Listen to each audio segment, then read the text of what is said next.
Hello everyone, welcome to Sir's classes. This is Tushar Shaw, and in this video we'll be reviewing this book, that is the Guidebook of Mechanism in Organic Chemistry by Peter Sykes. Okay, so this book, I would like to mention about this, that this is one of the first books that you will be studying while you are taking admissions in your undergraduate or the graduation level chemistry. Okay, so first of all, the pros of this book, as I would like to mention it, is that this book has quite a lot of mechanisms which are like very properly and very in a better way it is explained in this book.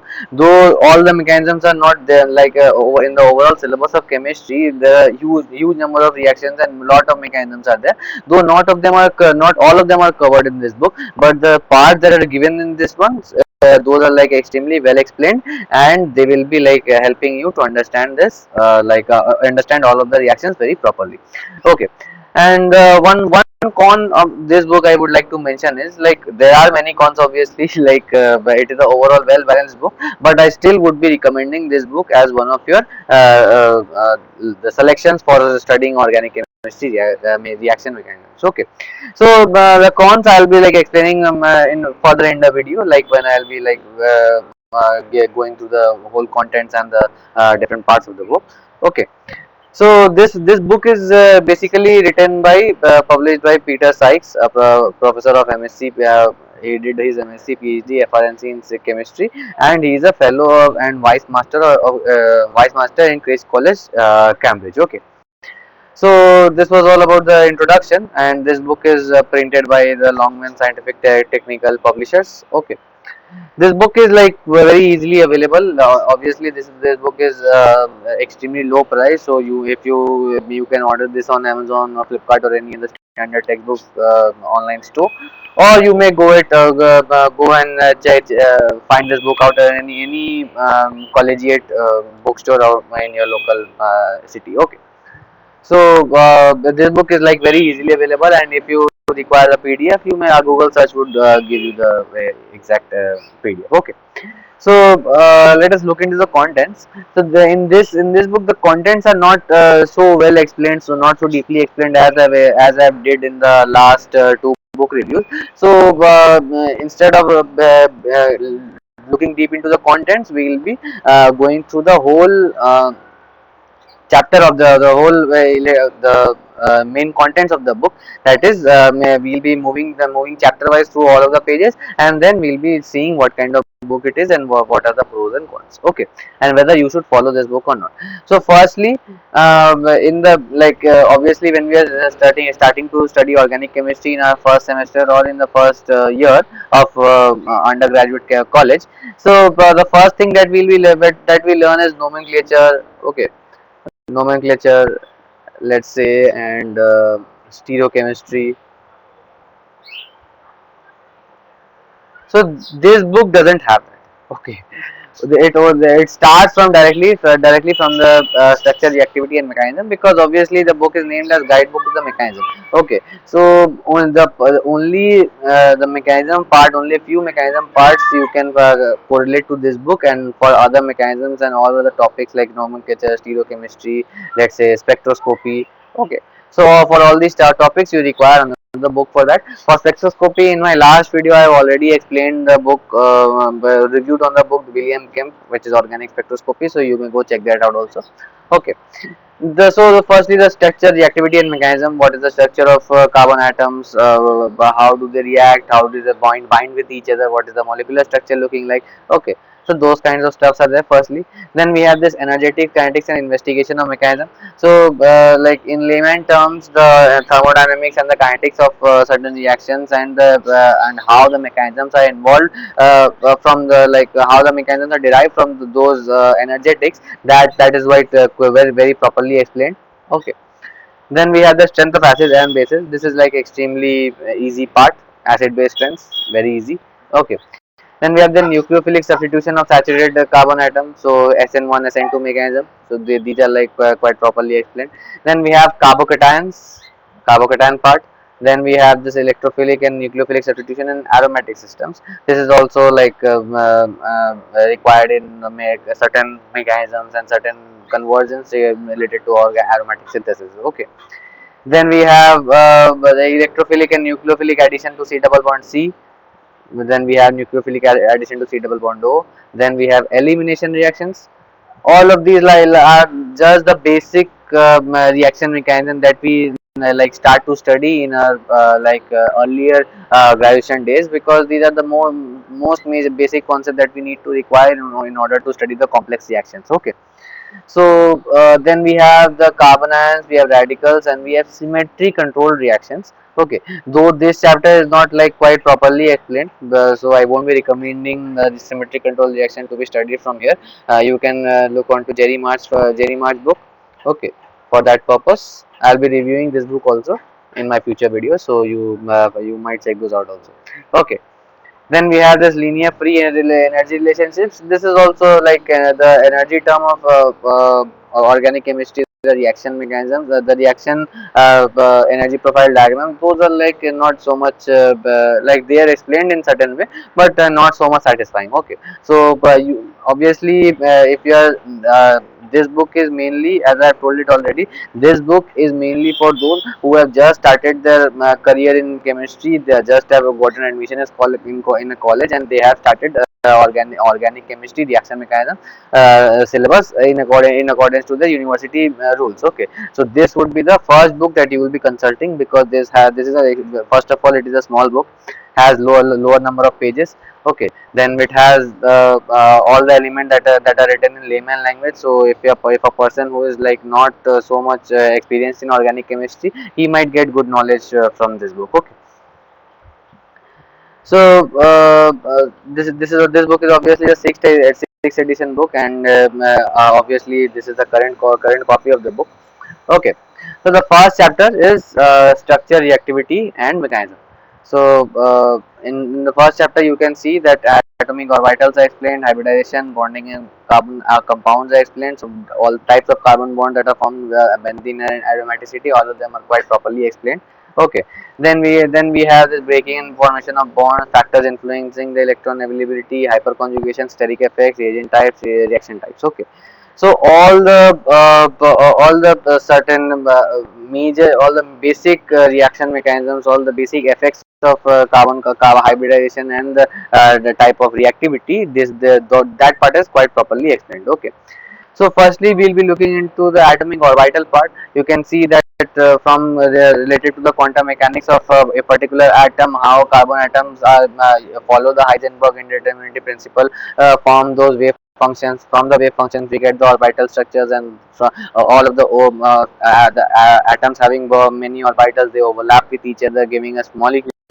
Okay, so those kinds of things, along with the quantum number, the principal quantum number, all of those things which I have already studied in the physical chemistry part, this is like quite properly explained in this book. We have the structures of orbitals, one is 2s and the 2px, 2py, 2pz orbitals given. Okay, then hybridization is being talked about how these molecules hybridize in certain ways so as to give a overall molecular overlap to give one molecule. Okay, then we have bonding in carbon atoms. Now this trend which is given, that is for the overlap orbital for certain molecules. The more you have already known this from your inorganic classes, that more be the S character of any bond, more the bond will be stronger. Okay, S character means stronger bond.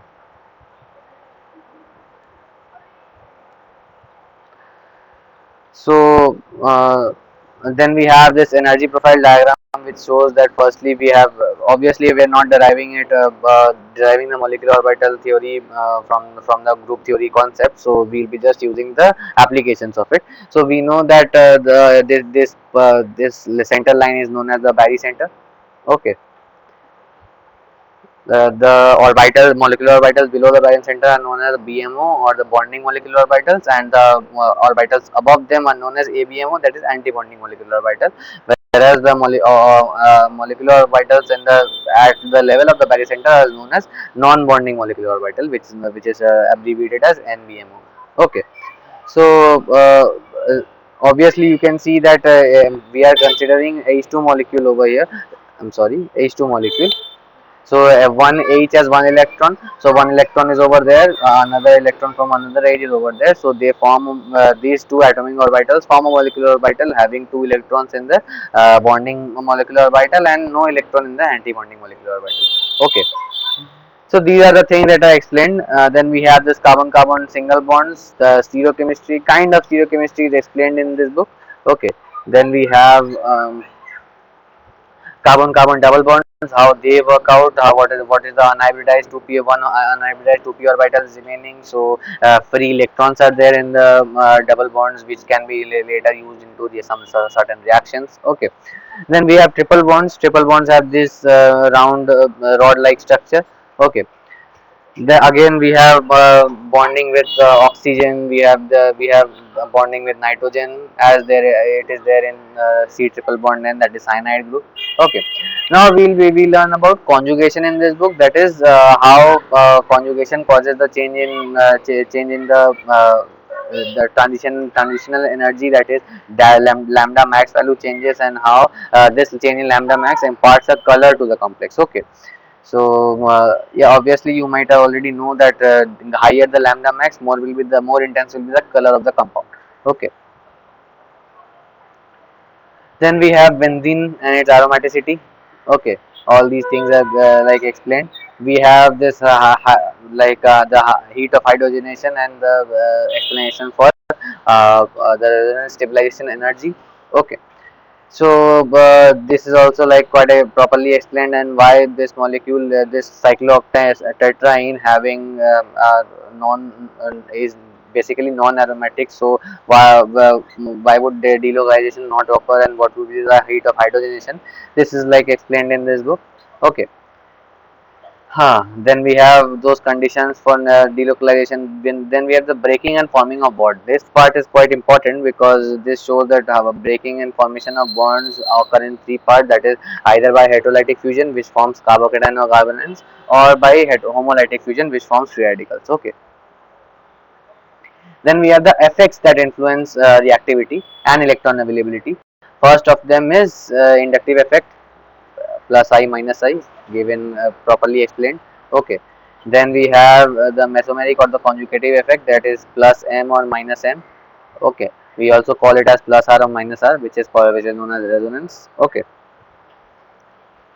Then we have time variable effects, not so important. Again, hyperconjugation, extremely important topic, and properly and extensively explained in this book. Okay. So yeah, so this thing, and steric effects is there also. So how steric effects hinder the mechanism of certain reactions. So those things are explained. Okay. Now we have this reaction types. So four types of mechanism are normally followed: displacement, addition, elimination, and rearrangement. All of them are except for rearrangement, all of the other mechanisms are like quite properly explained for in this book. So you may just like follow along as I am explaining. So you will be getting those. Okay. Then we have the energetics and kinetics of the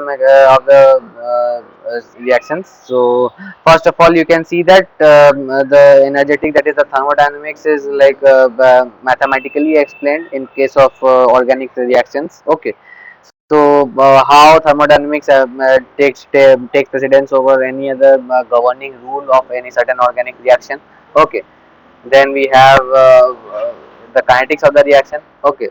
How directly, instead of just starting with the direct conversion of starting material into product by releasing of energy, activation energy or transition state is passed, and then it is formed, and then the product is formed. So all these concepts arising from the transition state theory and the collision theory, all of them are quite properly explained in this book. Then we have this in accordance with the transition state theory, the diagram of an SN2 reaction with a transition state in between.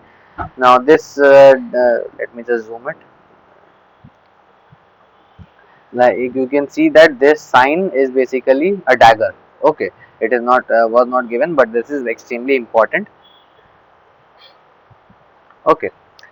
Then we have the relation of this activation energy in terms of relation of kinetics and thermodynamics in order to govern the overall feasibility and the possibility of a reaction, that is explained in this chapter. Okay. So then we have the this rate kinetics and rate limiting step about how which of the steps in certain like many a times the mechanism of a reaction has is a multi-step reaction. Okay, and you have to govern which of the steps is a rate determining step, that in order to like judge whether a reaction is slow or fast, you have to look at a certain step of a reaction. So the kinetic control helps us determine that. Okay, intermediate reactions are these kinds of graph. Then we have the nature of the products, about how certain types of mechanism would be giving a certain products. Okay, then we have this use of isotopes. Now this part is also very important. We call this use of isotopes as the part as PKIE, that is primary kinetic isotope effect. Okay, so what happens here is you label the one of the hydrogens or any other atoms in a certain compound with its radioisotope, and then check and then use the rate. Obviously, you will be first taking without the radio label, and then you will be doing the reaction with radio label, and you will be checking the rates of both the reactions. So then you will be understanding from which of the steps in that particular reaction is the rate determining step. Okay. So this was a certain thing. Many examples are given in this part, so you may just check these out. Okay. Then we have the radio labeling, many other examples. So it is given. Okay. Then we have the stereochemical criteria about how stereochemistry determines the certain type of reaction. Whether you can see that in certain times, in certain ways of reaction, cis products is formed, and in certain way trans products is formed. Okay, so these are also governed by the kinetics and thermodynamics. Okay, huh.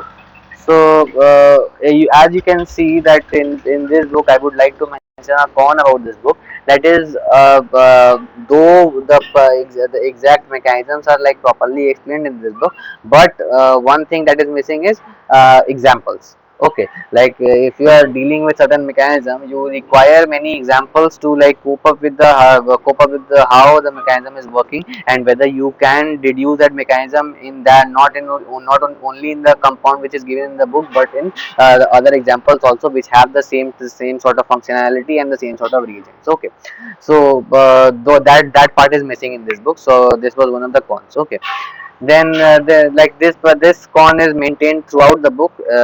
The mechanisms are properly given, only one or two examples are given as such, no other examples. And another con of this book is that no questions are given, as simple as that. This book is like questionless. Okay, you may say this book is just info. You have to just study accordingly, and you have to just memorize accordingly. You can understand the concepts, that's it. Okay.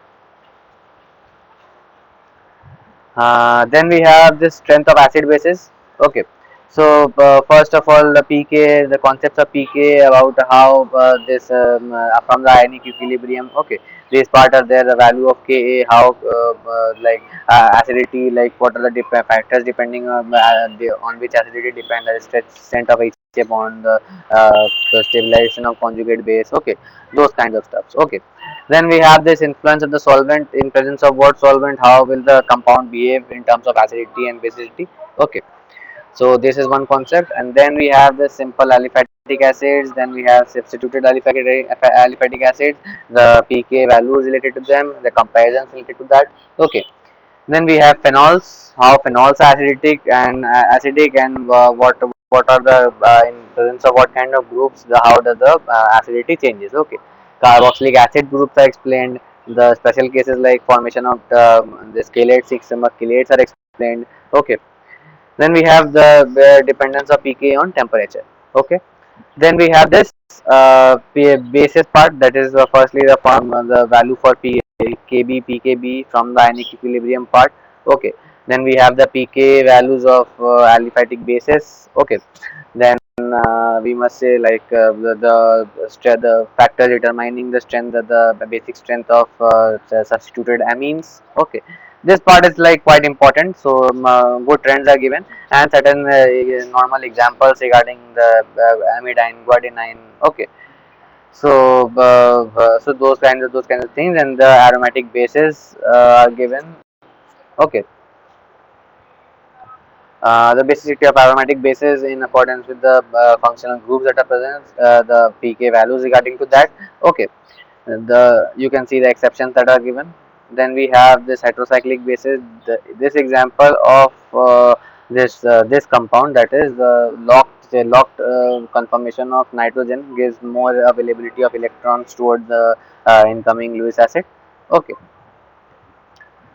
then we have this acid base catalysis, about how an acid or a base helps in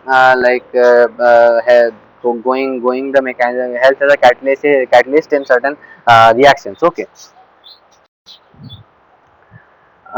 yeah, so this was all about this video, not this video, sorry, this chapter. Okay, then we have the nucleophilic substitution at saturated carbon atom. Okay, so let's say you have this I'm like I have to now go in a hurry because many chapters are there and less time is there. So you can see that the mechanism of the nucleophilic substitution, that is SN1 SN2, quite properly explained. The rate of SN1 SN2 reactions, how the rates work out, those things are explained. What are the effect of solvent? Okay, so those things are explained. Then we have this the effect of substrate. What will be the in presence of what kind of substrate, what will be the pathway that is followed, whether it will be SN1 or SN2. Okay, then we have this relative rate of SN2 reactions for certain groups, the stability of carbocation, hyperconjugation effects. Okay, so basically you all know already that the more stable the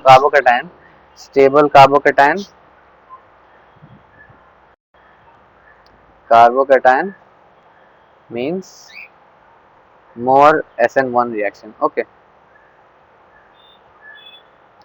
so those things are there. Then we have the stability trends of certain groups. Okay, then we have the stereochemical implications. So stereochemistry, you can see the via stereochemical racemization, what will be the whether the product will be dextrorotatory or levorotatory in case of SN1 or SN2. Okay, so those mechanisms are explained. Then we have this extremely important part, neighboring group participation, which is explained with two examples as such, two or three examples you may see. Okay, then we have the concepts of entering and leaving groups. Then we have the how leaving groups work. What are the better leaving groups? What are worst leaving groups? What is the in what presence of what solvent does the leaving groups act properly? Okay, so those kinds of things are they given. Now carbocation part of this carbocation. So for carbocation I won't be explaining this part in details. Why? Because all the carbocation arrangement and the carbon ion arrangement I have already told you to follow. The book Norman Coxon, I have already reviewed it in the past, so you may go check that video out also. So carbocation and carbon ion part in that book is 100% explained. For I already told in that video that if you are studying carbocation and carbon ion from that book, then you need not study anything else from any other book. Okay, so and in this book also the carbocation and the carbon ion parts are not so much properly explained, so you may just neglect this part, neglect the part of carbocation from this book, and go study from the Norman Coxon book. Okay, so obviously please don't forget to check the video out of that, because that book has quite a lot of unused information which might help you in studying properly. Okay, so carbon and the stability of carbocation and those kinds of stuffs, all of these are given. I am not explaining, as I have told you. So you may just, if you want to still check the carbocation part, you may go through the PDF. I have already told you where to get it. Okay, so a whole lot of reactions are there. So let me skip it. Okay.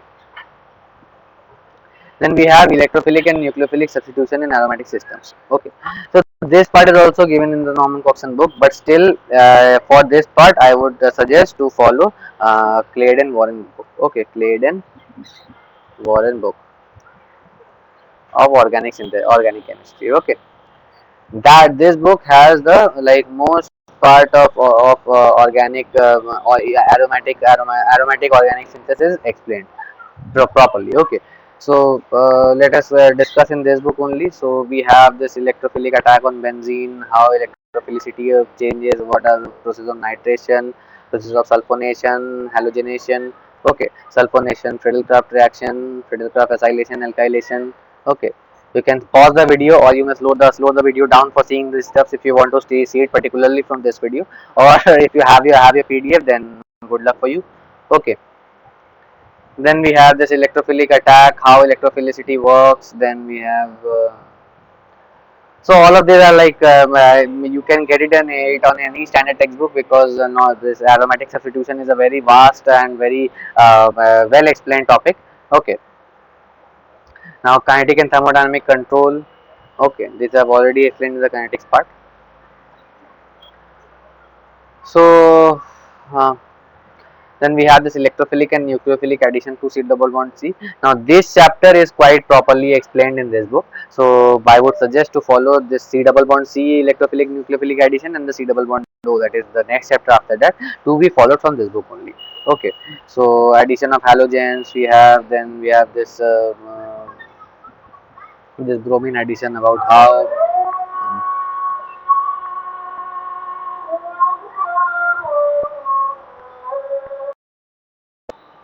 then we have this mechanism saying that this BR addition, we have the orientation of what kind of addition taking place, halogen derivatives addition, carbocation formation, carbon ion formation, hydrogenation, ozonolysis, all kinds of examples are given.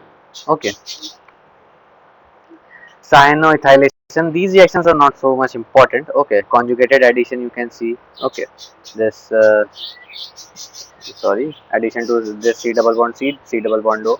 Okay, then we have this nucleophilic addition to C double bond O, the structure and reactivity, how the molecules react, what are the hydrogenated products, alcohol products. Okay, thiols addition, hydrogen cyanide addition, bisulfide addition. Okay, so these kinds of reactions are given. Addition, elimination in terms of NH3 and CH4 or other groups. Okay, then we have this Moe-Van and Stobbe reaction, Claisen and ester condensation. Okay, benzoin condensation, benzylic acid rearrangement, Wittig reaction. Okay, so all of the reactions are like which are related to that mechanism are like properly explained. Okay, now other than that, as I told you that other than that, not so much reactions are there. Okay, so yeah, so this is it. Then we move on to the next chapter, that is elimination. Okay, elimination having two mechanisms, that is E1 mechanism, E2 mechanism and E1CB mechanism. Okay, all of them are given. Stereochemistry in E2 mechanisms are explained. Okay, Sadzev Hoffman products are explained. Okay, then we have this elimination versus substitution in presence of what groups or in presence of what living groups, whether it will be a substitution or it will be elimination.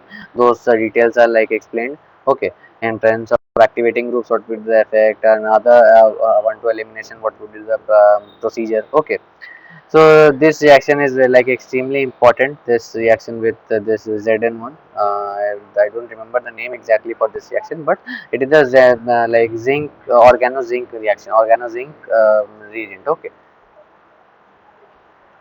Then we have this pyrolytic sin elimination. Carbon ions also. I am not explaining. You may just I'll just skip this chapter. Then we have radical and their mechanism. So this chapter is also not as big as it seems, because the radical chemistry is not so much application, because the forming of radicals is like quite problematic, and you may say quite like unuseful for that purpose. Okay. So the certain reactions involving the radicals, mainly radicals are formed because of photolysis. Okay, like if you pass a huge amount of electromagnetic radiation, basically you already know the reaction that if you pass Cl2 is when passed to a sunlight, we will be getting two Cl radicals. Okay, so the majorly photolysis reactions are caused by radical photolysis causes radical formation, and therefore there are certain reaction mechanisms are followed after that. Okay, thermolysis also causes some formation. Okay, then we have this radical retention. The radicals are firstly very active species, and they tend to keep creating recreating itself in the course of the reaction. So we have this chain termination and chain initiation, all these kinds of terms for that. Okay. Then we have all these reactions. So let me just skip this. Biradicals. Then we have all, I already told you the symmetric control part. You don't need not study from this book. Okay, so I'll be just skipping that. And the linear free energy is this Hammond's postulate, or all you need to study from this chapter. Okay, so yeah.